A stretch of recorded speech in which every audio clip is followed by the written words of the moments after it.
Marty Baron is here, our TSN Hockey Analyst, among other things, of course, big member of the Sabres family. Martin, how are you today? I'm doing great. How are you guys doing? We're good. We're looking for the replacement for Mitch Marner. How do we go? How do we do that? Help us out here. We got this guy with 100+ points, 50% of what Austin Matthews does. Great penalty killer, great in the power play. Sounds like four guys to me.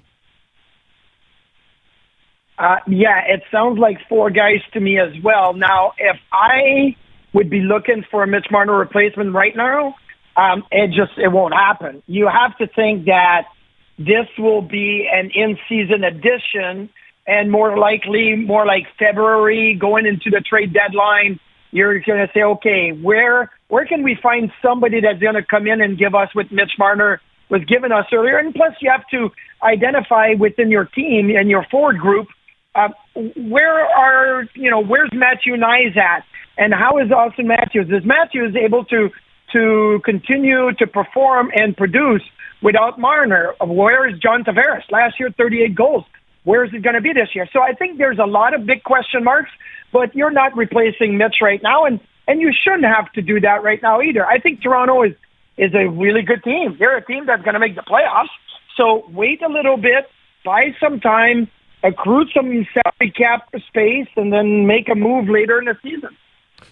Marty, when you look at their goaltending situation, there's been some talk in town that if they were needing to make a trade for a top six forward, maybe they could trade from a position of strength in goal, because you got Stolarz, you got Wall.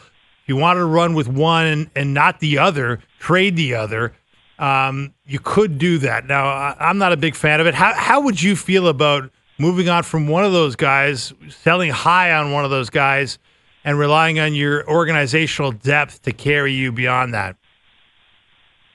Well, I mean, I suggested that a few weeks back, right? Even like just after the season ended, saying, look, this may be the summer to do it, but it's a little too late now when you're looking at the teams that have filled up some of their goalie needs, the goalies that were either acquired, like John Gibson to Detroit, or, free agent goaltenders, which was not like a great class of free agents, but still, there's some goalies that have filled up needs, and they're going to reevaluate later in the season. And look, Colorado last year, in season, revamped their crease. They looked at San Jose and they said, you guys aren't going anywhere.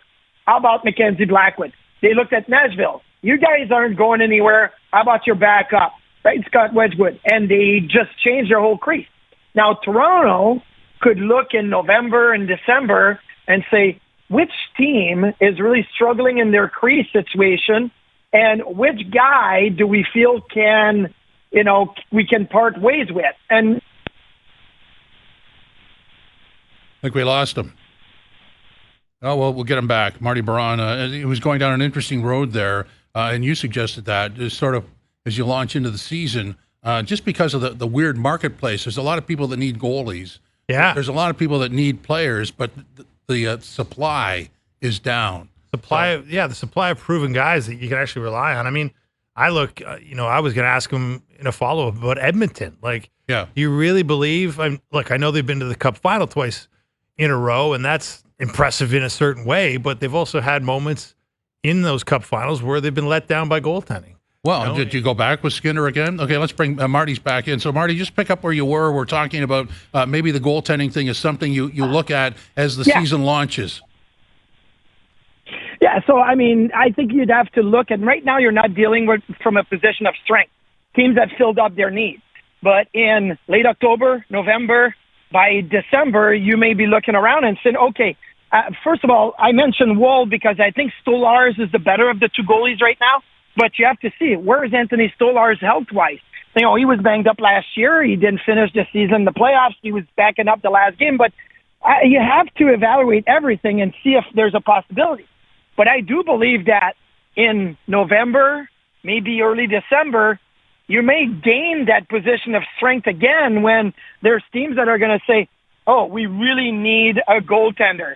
And I heard you guys just mention the Edmonton Oilers.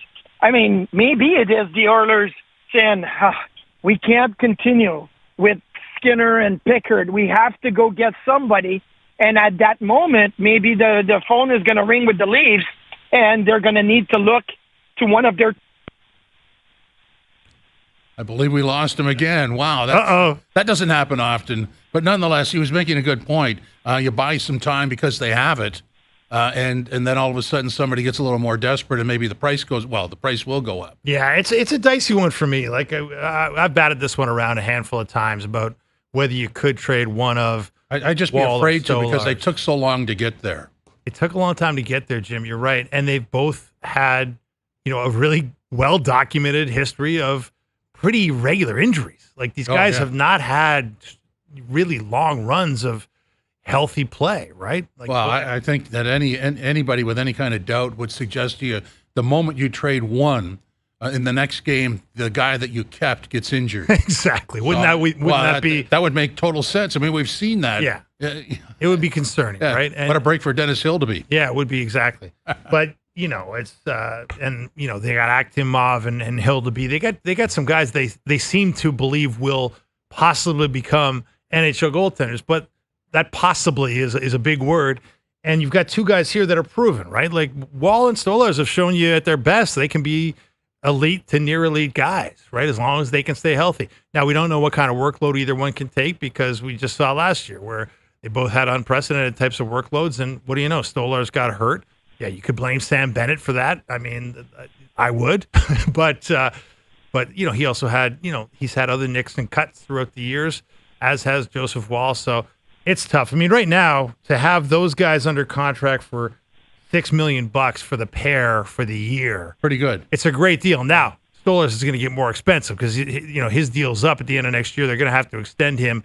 You would assume probably, he's at a $2.5 million cap hit. You assume this guy's getting a raise times 2, basically.